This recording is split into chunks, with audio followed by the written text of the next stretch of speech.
Movie की starting में हमें एक बच्चे को दिखाया जाता है।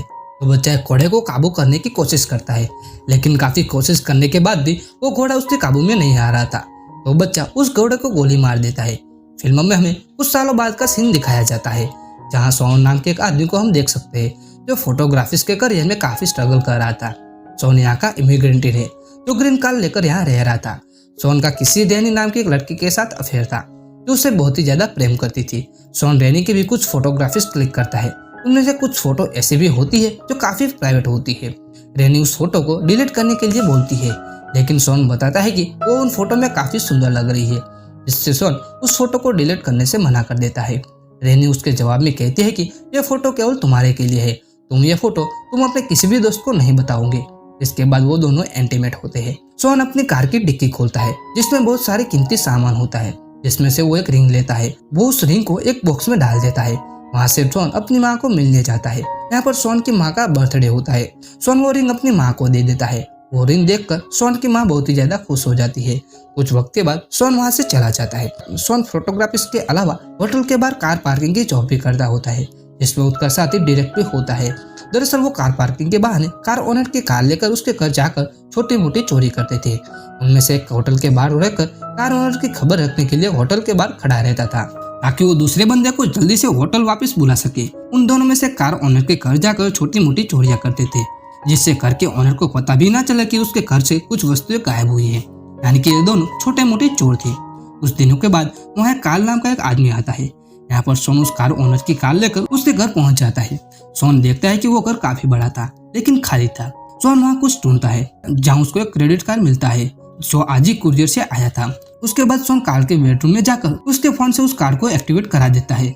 सोन हमेशा की तरह बिना देर के वहाँ से निकल जाना चाहता था। जब सोन जा रहा था, तब वो देखता है कि एक दरवाजे पर काफी बड़ा ताला लगा हुआ है। वहीं डायरेक्ट भी कॉल पर सोन से बात कर रहा होता है। डायरेक्ट बताता है कि शायद उस कमरे में बहुत सारा पैसा हो, फिर आगे हमें कभी भी चोरी ना करनी पड़े, ऐसी वो लालच बताता है। उसके बाद सोन चाबी की मदद से उस रूम के ताले को खोलता है, जहाँ सोन को उस कमरे में केवल एक कंप्यूटर और एक खाली चेकबुक दिखाई देती है। सोन जब उस चेकबुक की फोटो लेता है, तो मोबाइल की फ्लैश लाइट ऑन हो जाने की वजह से उसको वहाँ एक लड़की दिखाई देती है, जिससे सोन डर जाता है। सोन डरते डरते उस लड़की को चेयर से खोलने की कोशिश करता है, लेकिन वो लड़की बताती है कि इन सभी लॉक को खोलने के लिए एक ही चाबी की जरूरत है। वो लड़की अपना नाम केटी बताती है। सोन उस कमरे में देखता है कि वहाँ एक कैमरा लगा हुआ है, जो बंद है। वहीं दूसरी तरफ होटल में काल भी बाहर आ गया था। काल डायरेक्ट से अपनी कार लाने के लिए बोलता है, लेकिन डायरेक्ट घबरा जाता है, क्योंकि सोन अभी भी वापस नहीं आया था। डायरेक्ट सोन को कॉल करता है। वहीं केटी बताते हैं कि तुम इस कमरे को पहले की तरह कर दो, ताकि उसको शक ना हो। इसके बाद सोन वहाँ से निकल जाता है। वहीं दूसरी तरफ काल उस रूम के कैमरे को ऑन कर देता है, जिसमें उसने केटी को बंदी बनाया था। सोन उस घर के एक कमरे में ऐसे कई हथियार देखता है, जिसमें किसी भी व्यक्ति को मारा जा सकता था। सोन केटी को बचाने के लिए एक बार फिर से उस रूम में जाता है, लेकिन कैमरा ऑन हो जाने की वजह से वो केटी को बचा नहीं पाता और कार लेकर कार के पास आ जाता है। सोन पर काल को शक तो नहीं होता, लेकिन सोन बहुत ही ज्यादा परेशान हो गया था। वो पुलिस को कॉल करने की सोचता है और वो लोकल फोन की मदद से वो पुलिस को कॉल करता है और काल के घर का एड्रेस और जो जो उसने देखा था वो बता देता है। उसके बाद सोन डायरेक्ट को कहता है कि आज से वो चोरी करना बंद करने वाला है। ऐसा कहकर वो काल के घर पास आ जाता है। वहीं काल बेडरूम की बेडशीट को देखता है और फोन की कॉल हिस्ट्री को चेक करता है, तो उसको शक होता है। तभी वहाँ पर पुलिस आ जाती है। पुलिस काल से पूछताछ करती है। काल उसके जवाब में कहता है कि आपको किसी ने जानबूझकर गलत इन्फॉर्मेशन दी है। जिस लड़की के बारे में आपको बताया गया है वो मेरी गर्लफ्रेंड है। इसलिए पुलिस बिना तलाशी के वहाँ चली जाती है और हमें पता चलता है कि वो लड़की काल की गर्लफ्रेंड नहीं, बल्कि काल ने उसको पैसे देकर पुलिस के सामने दिखाने के लिए बुलाया था।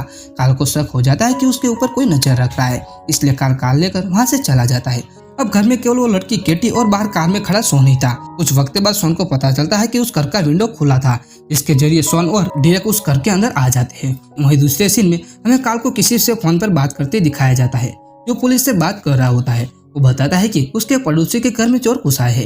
यहाँ पर काल ने जानबूझकर पुलिस को कॉल किया था। ये सारा प्लान उसी का ही होता है। काल ने जो घर पड़ोसी का बताया होता है वो दरअसल खुद ही का होता है। वहीं सोन और डायरेक्ट जब उस कमरे में जाते तो वहाँ उसको वो लड़की नहीं दिखाई देती। साथ ही उस रूम के सामान को भी चेंज कर दिया होता है। सोन समझ जाता है कि यह काल की सोची समझी चाल है, इसलिए वो विंडो से बाहर निकल रही होते हैं, तभी पुलिस आ जाती है। सोन और डायरेक्ट कैसे भी करके उस कमरे से बाहर आ जाते हैं। सोन यह भी समझ जाता है कि काल ने जानबूझकर विंडो खुली रखी थी। वहीं दूसरी तरफ केटी को काल ने डिक्की में कैद किया था। काल केटी को एक सुनसान जगह पर ले जाता है। काल केटी को अच्छी तरह से नहाने को कहता है। उसके बाद काल केटी को एक कमरे में कैद कर देता है। वही सोन अब खुद ही पुलिस स्टेशन जाकर रिपोर्ट दर्ज करवाता है, लेकिन पुलिस ऑफिसर उसकी किसी भी बात पर यकीन नहीं था, क्योंकि सोन के ऊपर पहले से ट्रैफिक रूल तोड़ने के जुर्म लगे थे। लेकिन फिर भी पुलिस ऑफिसर सोन की बात मानकर कार्ल के घर की तलाशी लेता है। कार्ल अपना गैरेज दिखाते वक्त उसको पता चलता है कि वहाँ से उसका टूल गायब है। पुलिस वाला वापस आता है। वो सोन से कहता है कि वो कार्ल को तंग करना छोड़ दे। साथ ही पुलिस ऑफिसर को लग रहा था कि सोन की शायद कार्ल से पर्सनली दुश्मनी हो सकती है, इसलिए वो ऐसा कर रहा है। अब कार्ल भी सोन के पीछे हाथ धोकर पड़ जाता है। वो सोन को ट्रैक करने लगा था। उसने सोन की गाड़ी के नीचे एक ट्रैकिंग सिस्टम लगा देता है, जिससे कार्ल को सोन की हर वक्त की लोकेशन के बारे में पता चलता रहता था। अब सोन को लगता है कि पुलिस से काम नहीं होगा, इसलिए वो FBI के पास जाता है, लेकिन वहाँ पर भी कोई उसकी बात नहीं सुनता। अब कार्ल सोन का पीछा कर रहा था। कार्ल सोन का पीछा करते करते उसके घर आ जाता है। जब कार्ल सोन के घर आया होता है तब सोन नहा रहा था, जिसका कार्ल फायदा उठाकर वो सोन के लैपटॉप से सारा डाटा कॉपी कर लेता है और उसके कैमरे का मेमोरी कार्ड भी निकाल लेता है, जिसमें रेनी की न्यूड्स फोटो भी थी। कार्ल ने अगली चाल चलते हुए उसने होटल के मैनेजर को धमकाते हुए सोन और डीरे को जॉब से निकलवा दिया। यहाँ पर सोन रेनी से सब कुछ बताना चाहता था, लेकिन रेनी को क्लास में देरी हो रही थी, इसलिए रेनी चली जाती है। वहीं दूसरी तरफ डीरेक जब होटल जाता है तो उसको वहाँ नया स्टाफ दिखाई देता है। मैनेजर उसको समझाता है, लेकिन डीरेक नए स्टाफ से झगड़ने लगता है। वहीं कार्ल के पास अब सोन के लैपटॉप का हर डाटा आ चुका था। वो उसी का फायदा उठाकर सोन के फेसबुक के अकाउंट को लॉगिन करके रेनी की न्यूड्स फोटो को फेसबुक पर पब्लिक कर देता है। साथ ही वो सोन का रिलेशनशिप सिंगल कर देता है। अब रेनी की फोटो फेसबुक पर डालने की वजह से सोन के सभी फ्रेंड्स के फोन में मैसेज जाता है और वो सब रेनी की न्यूड्स फोटो देखने लगते हैं। रेनी भी फोटो देखती है और वो सोन के मारे उस क्लास में से बाहर निकल जाती है। जब सोन को इस बारे में पता चलता है तो वो रेनी से मिलने जाता है, लेकिन रेनी उससे मिलने से मना कर देती है। जिसके बाद वो अपनी कार के पास जाकर देखता है कि किसी ने जानबूझकर उसके टायर पंचर कर दिया है। तभी कार्ल तेजी से कार लेकर सोन की तरफ आता है, लेकिन सोन बच जाता है। तभी कार्ल सोन को फोन करता है और बताता है कि मैंने तुमको जानबूझकर पुलिस को कटवाया नहीं है, क्योंकि मैं मेरे हिसाब से तुमको सबक सिखाऊंगा। जब सोन घर जाता है तो उसको पता चलता है कि उसके पापा को चोरी के इल्जाम में फंसाकर जॉब से निकाल दिया गया है, साथ ही उसकी माँ को भी। तब सोन अपने माता पिता को सब कुछ बता देता है। उधर रेनी को लग रहा था कि सोन ने उसकी न्यूड्स फोटो को लीक नहीं की है, इसलिए वो उससे मिलकर बात करना चाहती थी। जब वो मिलने चाह रही होती है तभी कार्ल उसको मारने लगता है। कुछ वक्त बाद सोन को कॉल आता है कि रेनी हॉस्पिटल में है। सोन हॉस्पिटल में जाता है। सोन बताता है कि यह सब कुछ कार्ल की वजह से हो रहा है, लेकिन रेनी यहाँ से जाने को कहती है। वहीं सोन को चेकबुक के जरिए उसको कार्ल का दूसरा एड्रेस मिल चुका था। सोन ये बताने के लिए डेरिक को कॉल करता है, लेकिन कार्ल वहाँ पहले से मौजूद था, जो डेरिक के ऊपर शूट करके उसको मार देता है।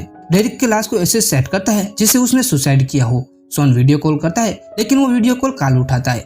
जिससे कार्ल वीडियो कॉल उठाता है, सोन स्क्रीनशॉट ले लेता है और FBI को भेज देता है। इसके बाद वो कार्ल के घर जाता है, लेकिन वहाँ पर कोई नहीं था। लेकिन यहाँ पर कार्ल ने घर में पहले से एक बम को रख दिया होता है। सोन घर में से भागने की कोशिश करता है, लेकिन दरवाजे बंद हो चुके थे। सोन कार्ल की गाड़ी लेकर वहाँ से भागने की कोशिश करता है और उसमें वो बार बार बच भी जाता है। वहीं FBI को भी कार्ल की सच्चाई पता चल चुकी थी, जिसमें FBI को पता चलता है कि उसने बचपन में ट्रेनर को इम्प्रेस करने के लिए घोड़े को कंट्रोल में लाना चाहा, लेकिन घोड़ा काबू में ना आया तो उसने घोड़े को मार दिया। जिसके बाद कार्ल की शिकायत उस ट्रेनर ने कार्ल के पिता को कर दी और बाद में कार्ल ने अपने ट्रेनर को भी मार दिया। कार्ल के पापा ने उसका नाम और पहचान बदलकर उसको बचा लिया, लेकिन कार्ल पागल हो चुका था। वहीं सोन उस चेकबुक के जरिए उस केबिन तक पहुंच चुका था। सोन को कैटी भी मिल जाती है, लेकिन तभी कार्ल पीछे आकर उसको मारने लगता है और सोन बेहोश हो जाता है। जिसके बाद कार्ल कैटी को गड्ढे के पास लाकर उसको शूट कर देता है और इस मर्डर का इल्जाम सोन के ऊपर आ जाता है, क्योंकि कार्ल ने सोन की ID से पुलिस को मेल किया होता है कि जिसमें उसने सारे गुनाह कबूल किए हुए होते हैं। उधर कैटी होश में आ जाती है, क्योंकि कार्ल ने जो गोली चलाई थी वो कैटी के कान के पास गुजरी थी।